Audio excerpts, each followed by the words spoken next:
एक बार की बात है। एक गांव में एक किसान रहता था और उस किसान के घर से थोड़ी ही दूरी पर पानी का एक झरना था।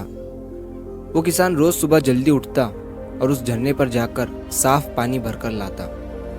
इसके लिए उसके पास 2 पानी के घड़े थे जिन्हें वो एक डंडे पर बांध देता और उस डंडे को अपने कंधे पर रख लेता। तो एक बार उन दोनों घड़ों में से एक घड़े में छोटा सा छेद हो गया और दूसरा घड़ा बिल्कुल सही था। अब इसकी वजह से जो किसान था वो 1.5 घड़े ही पानी के अपने घर तक ला पाता था, क्योंकि टूटे हुए घड़े में से घर पहुंचने तक आधा पानी गिर जाता।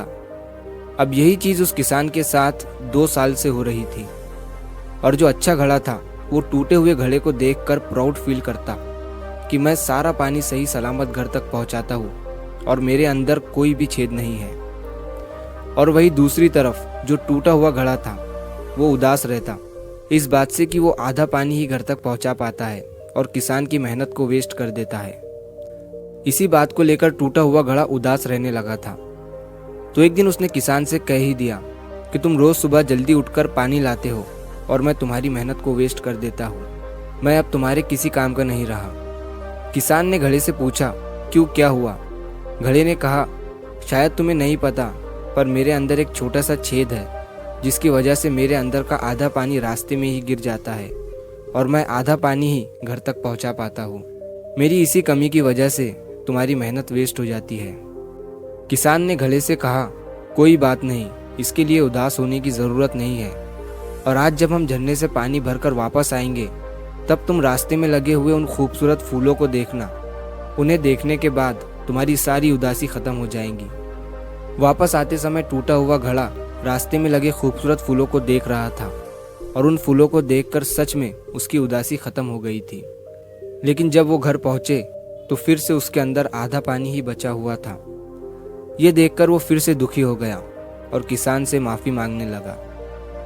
तभी किसान ने उससे कहा कि तुमने शायद रास्ते में ये नोटिस नहीं किया कि सारे फूल तुम्हारे ही साइड में थे और दूसरे साइड में एक भी फूल नहीं था, क्योंकि मुझे पहले से पता था कि तुम्हारे अंदर एक छोटा सा छेद है जिसमें से रास्ते में पानी गिरता रहता है और मैंने इसका फ़ायदा उठाया।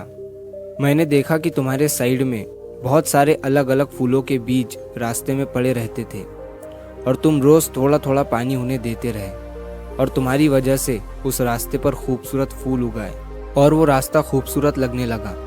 और आज तुम्हारी वजह से मैं और रास्ते से जाने वाले लोग उन खूबसूरत फूलों का आनंद लेते हैं और बच्चे उन फूलों को देखकर खुश होते हैं और अपने दुखों को कुछ पलों के लिए भुला देते हैं।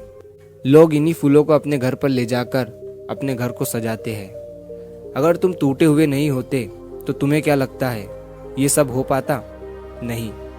तो अब कभी भी ये मत सोचना कि तुम यूजलेस हो, क्योंकि तुम आज हजारों लोगों की मुस्कान की वजह हो। इस कहानी से हमें ये सीख मिलती है कि अगर हम हमारी ज़िंदगी में देखें तो हमें पता चलेगा कि कभी कभी हम अपने आप को बेकार और यूजलेस समझ लेते हैं, लेकिन हम ये भूल जाते हैं इस सभी के अंदर कुछ ना कुछ कमी तो होती ही है। लेकिन अगर हम पॉजिटिव वे से देखें तो यही कमियां हमें सबसे यूनिक बनाती है।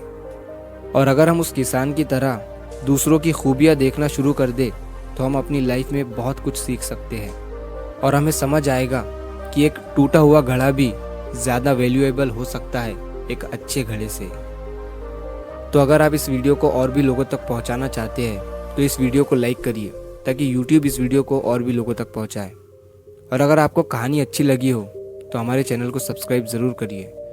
मिलता हूँ मैं अगली बार इसी तरह की कहानी के साथ। सब्र करो, शुक्र करो और ज़िंदगी में आगे बढ़ो।